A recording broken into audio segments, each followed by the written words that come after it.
E se um dia a humanidade transcendesse as limitações impostas à sua condição? Da jornada pela imortalidade do épico de Gilgamesh até o mais moderno cyberpunk, com as suas fórmulas de supermemória, implantes cibernéticos e upload de consciências. A ideia de superar os limites conhecidos do nosso corpo tem um nome: transhumanismo.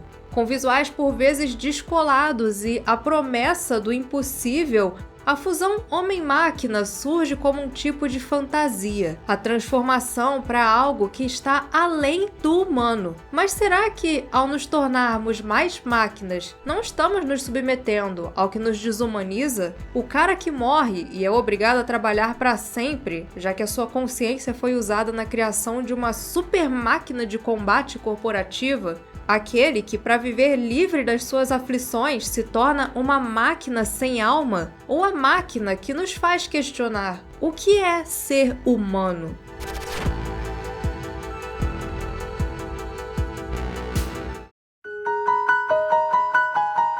Transhumanar. É assim que, durante sua ascensão ao reino celestial na Divina Comédia, Dante expressa a sensação de viver algo indescritível para um mero humano.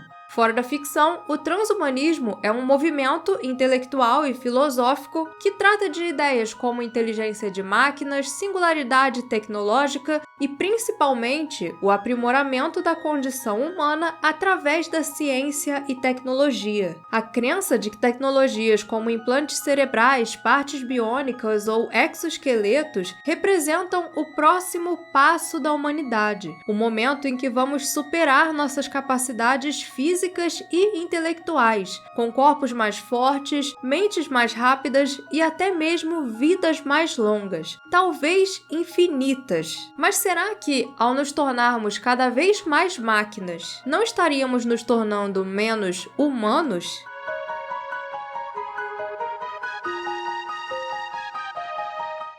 Quando se fala em ficção científica e transhumanismo, logo se pensa no cyberpunk, o que é compreensível, afinal, muitas das suas ideias estão em obras que foram os pilares desse subgênero, como Akira ou Neuromancer. Mas antes mesmo da sua definição, obras sci-fi já exploravam a ideia de usar a ciência como forma de superar os limites inerentes ao corpo humano. Grandes exemplos disso são o Frankenstein, de Mary Shelley, um cientista que desafia os limites da vida e da morte, o Homem Invisível, de Wells, que cria uma fórmula capaz de tornar corpos invisíveis, e até mesmo o universo de Duna, de Frank Herbert, um futuro onde máquinas inteligentes foram banidas, porém a humanidade encontrou outras formas de superar as suas limitações. Em alguns casos, esse aprimoramento veio através do desenvolvimento de treinamentos rigorosos, como os Mentats, os computadores humanos do universo conhecido, ou as Bene Gesserit, mulheres comparadas a bruxas, graças ao seu alto nível de controle físico, mental e de percepção. Porém, desde os seus primeiros livros, Duna já traz temas bem próximos do transhumanismo como conhecemos. Na especiaria, vemos uma substância que permite a seres humanos aprimorarem de forma drástica sua capacidade mental ou estender o seu tempo de vida. É graças a ela que os humanos modificados, chamados navegadores da guilda, conseguem fazer as viagens pelo espaço. O transhumanismo também está presente entre os Bene Tleilax e as suas criações obscuras, como os dançarinos faciais, seres metamorfos estéreis que existem apenas para servir, seja seus mestres Tleilaxo ou as grandes forças por trás do Império. Curiosamente, Duna é um tipo de antítese ao transhumanismo, em especial quando nós pensamos nos Fremen ou nos Sardaukar, que se fortaleceram não aproveitando os atalhos da tecnologia, mas se submetendo a um rigoroso processo de adaptação, a natureza moldando o homem. Porém, o que inspirou Herbert na criação desse universo onde a tecnologia é um tabu foi a mesma coisa que já vinha colocando minhocas nas cabeças de muitos autores que foram precursores no cyberpunk: a presença cada vez mais forte da tecnologia na vida cotidiana. E quando o homem começasse a se unir às máquinas?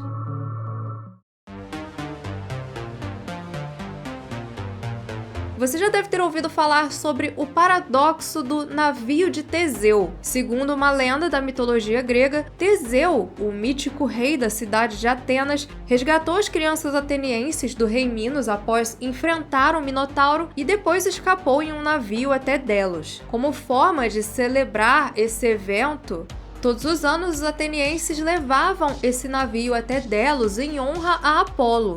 E a pergunta que fica é, depois de muitos séculos de manutenção, se todas as peças originais desse navio já tivessem sido trocadas, aquele ainda seria o navio de Teseu? E se não fosse mais o mesmo, em que ponto ele deixou de ser o navio original? O paradoxo de Teseu na filosofia é aplicado no estudo da identidade. O que seria essa tal de identidade e a que ela estaria atrelada? Uma questão que se torna ainda mais ampla quando incluímos os ciborgues, organismos compostos por partes orgânicas e cibernéticas. Ciborgue foi um termo cunhado em 1960 pelos pesquisadores Manfred E. Clynes e Nathan S. Kline, em um momento em que o tema da exploração espacial tinha vindo à tona. Em um artigo para a revista Astronautics intitulado Ciborgues e Espaço, os autores argumentam que, em vez de criar ambientes adaptados ao homem no espaço, o ideal seria aprimorar o corpo humano para que ele pudesse sobreviver em qualquer ambiente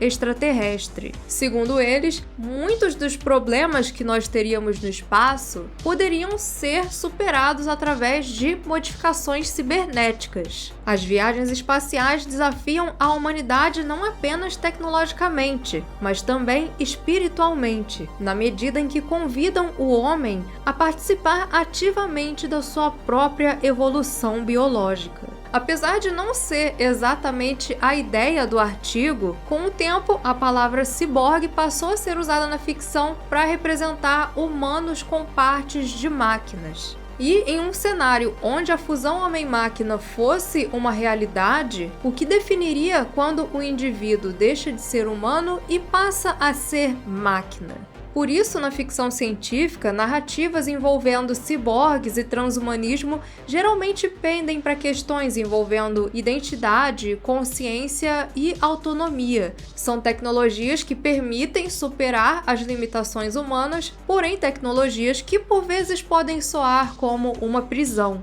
Quando se fala em ciborgues e identidade, a primeira coisa que vem na mente da maioria é Ghost in the Shell. Na animação, uma adaptação do mangá de Masamune Shirow, vemos um futuro onde a cibernética e a neurobiologia avançaram a um ponto em que homem e máquina se tornaram indistinguíveis. Partes robóticas são vistas por toda parte e consciências e memórias podem ser transferidos com um simples upload. A protagonista Motoko Kusanagi é uma humana que teve sua consciência integrada a um corpo inteiramente robótico, o que a leva a questionar a veracidade das suas memórias e até mesmo a validade da sua humanidade. Seria ela uma humana ou uma máquina? E se máquinas podiam desenvolver uma consciência, o que torna os humanos algo único? Uma questão que se torna ainda mais grave com a existência dos cérebros cibernéticos, esses constantemente conectados a redes. Ao se conectar, as mentes humanas se tornam vulneráveis e podem até mesmo ter as suas memórias alteradas por hackers, tal qual arquivos de computador. Ao se tornarem ciborgues, talvez os humanos não tenham apenas aberto mão da sua autonomia, mas também da sua alma, a essência do que o torna um indivíduo humano. A questão transhumana em Ghost in the Shell ainda vai além com o personagem Puppet Master, que se revela não um hacker humano, mas uma inteligência artificial que se torna autoconsciente ao existir em meio a uma infinitude de dados. Através dessas diferentes perspectivas sobre o que é estar vivo, o anime explora a figura do ciborgue e a ideia da singularidade tão presentes no transhumanismo como ferramentas para criar uma reflexão sobre a alma de um ponto de vista filosófico. E se, ao nos tornarmos ciborgues, estivermos, na verdade, nos afastando da alma? Através da tecnologia, a humanidade cria a sua forma ideal, um Buda da atualidade, livre da doença, da morte e do sofrimento. Um ser elevado com todos os dharmas do passado inseridos no seu cérebro eletrônico. Essa forma robótica um dia teve um eu humano, uma mulher de voz representativa no grande mundo, que após muito tempo em coma, teve sua mente transferida para aquele corpo de aço. Uma máquina para libertar as pessoas do sofrimento. Ao contemplar seu corpo humano, a máquina percebe que havia ali algo que ela não compreendia, uma tranquilidade que transparecia, mesmo que aquela mulher não pudesse ouvir ou sentir nada. Então a máquina acessa as profundezas do subconsciente humano e lá só encontra aço. Afinal, o que havia dentro daquele coração que a máquina era incapaz de conceber? Coração e Aço é uma história de Shinobu Kaze, mangaka que foi um pioneiro em trazer o estilo japonês para os quadrinhos do ocidente. Paz, amor, rock and roll e surrealismo. É assim que eu descreveria o trabalho de Kaze, que une todos esses elementos para contar histórias sobrenaturais e de ficção científica de uma perspectiva única. Um dos grandes nomes do estilo Gekiga, os mangás com narrativas mais artísticas e maduras, voltados para o público adulto, ele tem uma visão artística que se moldou por diferentes influências, que envolvem os filmes de Bruce Lee, o trabalho do cineasta Seijun Suzuki e a graphic novel Lone Sloan, do Philippe Druillet. São narrativas que exploram o metafísico, acompanhadas de painéis carregados de emoção, visuais explosivos e muito simbolismo religioso e filosófico.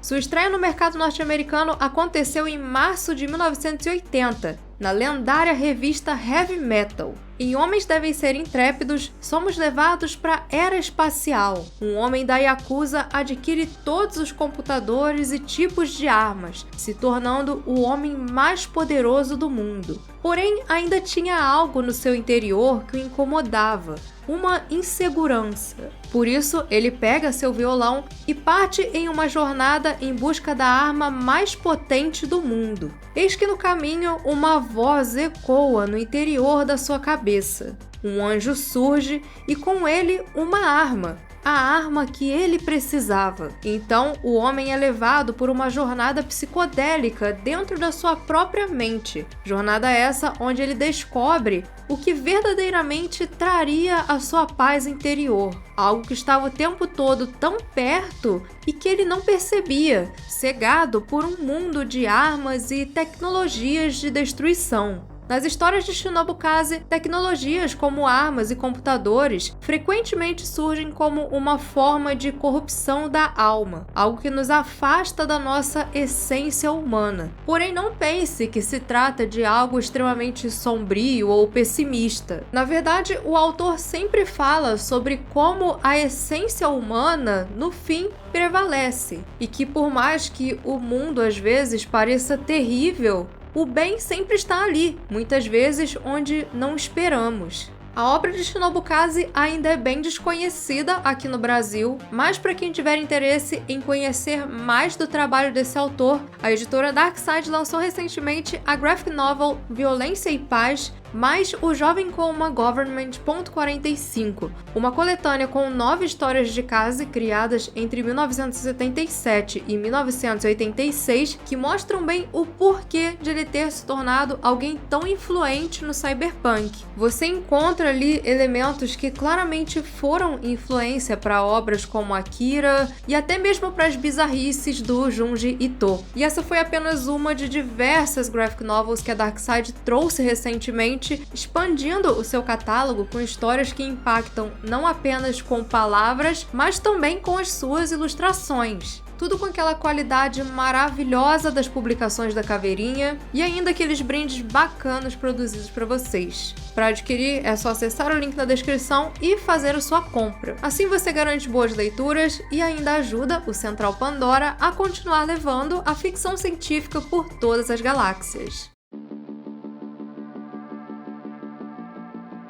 Enquanto na parte mais filosófica do sci-fi, a fusão homem-máquina levanta questões de até onde vai o humano, existem também as obras que falam sobre como essa tecnologia, ao mesmo tempo em que traz poder, também pode servir como um fator de segregação e controle. Nunca é apenas a troca de uma parte, mas algo que vem com a promessa de tornar um indivíduo algo além dos seus semelhantes, algo que está acima da humanidade e da sua realidade limitada. São narrativas que nos levam a refletir se, tal qual Ícaro na mitologia grega, não estaríamos tão deslumbrados com o poder dessas novas asas enquanto nos aproximamos do Sol. No game Deus Ex Human Revolution, somos levados para 2027, um futuro agora não tão distante, marcado por conspirações, organizações secretas e grandes avanços na biotecnologia e cibernética. Entre esses avanços estão os aumentos, partes artificiais capazes de aprimorar os corpos dos seus usuários, fazer deles pessoas mais fortes, mais capazes, mais produtivas. Porém, essa evolução tem um preço. Para que o corpo não rejeite a tecnologia, é preciso utilizar uma substância imunossupressora de preço bastante elevado.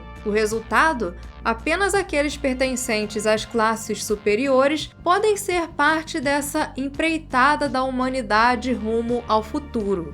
Assim surge uma nova dinâmica de divisão social. Pessoas ricas que aproveitam dos benefícios dessa tecnologia de aumento, pessoas que rejeitam os aumentados, seja por questões morais ou por não terem condições de adquirirem aumentos. E por fim, aqueles que agora sofrem as consequências de terem tentado ser parte dessa evolução humana. Uma evolução que se revela nada mais do que um produto. Um outro universo cyberpunk marcado pelas partes cibernéticas é o de Cyberpunk 2077, que traz consigo o conceito da cyberpsicose, termo usado pelos médicos para definir surtos psicóticos e distúrbios de personalidade, seja através dos implantes de hardware ou mods comportamentais no corpo humano. Nas palavras do próprio Mike Pondsmith, o criador do RPG, a cyberpsicose é uma condição que tem o seu surgimento ligado diretamente à suscetibilidade interna de um indivíduo. Suscetibilidade essa que, no RPG de mesa, é medida pelo status humanidade. A humanidade no game não se refere apenas a um aspecto da personalidade de um personagem, mas sim a diversos aspectos da sua mente, como a sua capacidade de empatia, compaixão e flexibilidade ao lidar com outras pessoas e visões de mundo. E o que isso significa, basicamente, é que a cyberpsicose não se trata exatamente de um excesso de aumentos cibernéticos, mas sim de uma falácia usada para tirar dos verdadeiros culpados a culpa pelos traumas causados aos indivíduos aumentados. Veteranos de guerra que são forçados a se submeterem a implantes para se tornarem máquinas de combate, pessoas com transtornos mentais que têm a sua condição agravada por falta de assistência social, acesso a tratamento e outros problemas trazidos por essa distopia hipercapitalista.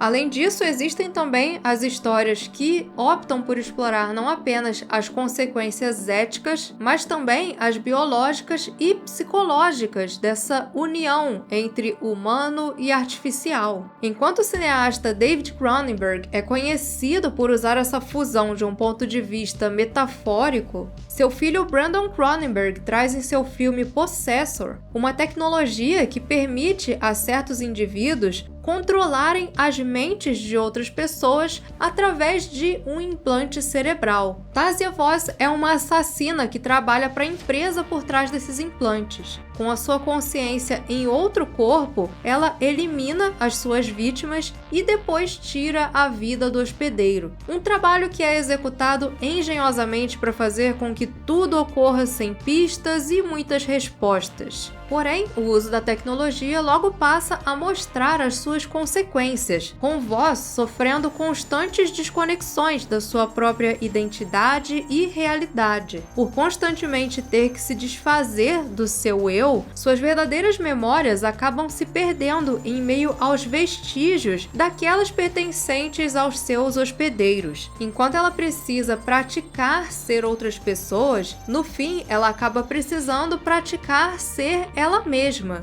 Uma narrativa que ganha um tom ainda mais sinistro com toda a frieza do seu mundo, da assassina que friamente abre mão de si mesma em prol da eficiência, até uma realidade onde a ética tecnológica caiu completamente por terra e empresas de tecnologia têm cada aspecto das vidas das pessoas nas suas mãos. Um horror não só tecnológico, mas também psicológico, com direito a uma representação brilhante de duas consciências brigando pelo mesmo corpo.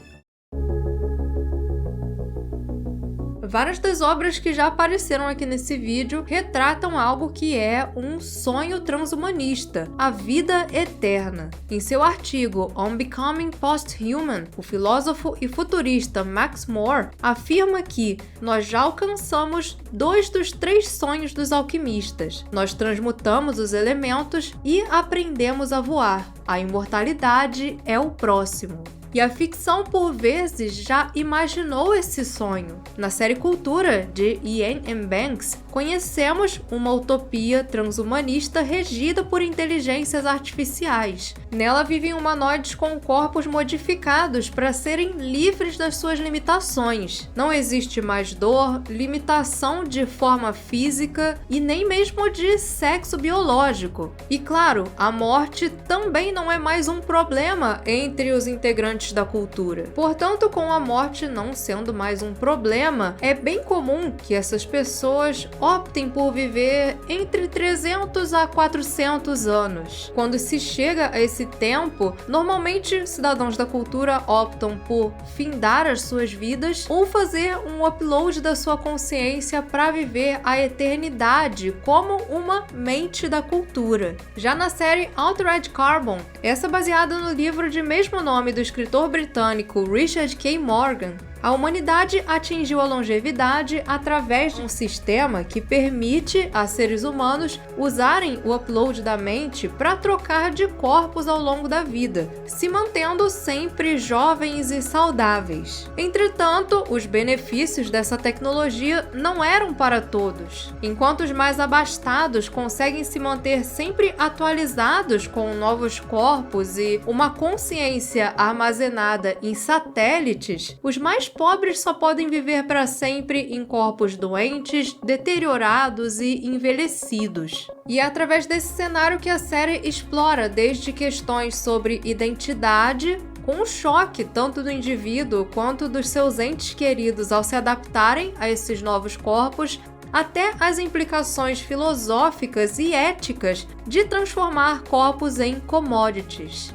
Já outra série que aborda a questão da imortalidade de forma tão interessante quanto é a animação Pantheon, essa baseada nos contos do escritor Ken Liu. Nela, uma jovem chamada Mad Kim começa a receber mensagens misteriosas, aparentemente enviadas pelo seu pai já falecido. E é a partir daí que ela entra em uma investigação que envolve a empresa onde ele trabalhava e um cenário onde se desenvolveu uma tecnologia chamada de IT, Inteligência Transferida, uploads de mentes humanas para computadores. Nessa investigação também cruzam com seu caminho o jovem Caspian, que tem a sua vida rodeada por uma estranha conspiração, e o engenheiro da computação, Shanda. Uma narrativa que é bem inteligente e profunda ao comentar o armazenamento de memórias e personalidades humanas em ambientes virtuais. Até que ponto aquilo que entregamos à tecnologia é nosso e até que ponto isso pertence à empresa que controla essa tecnologia.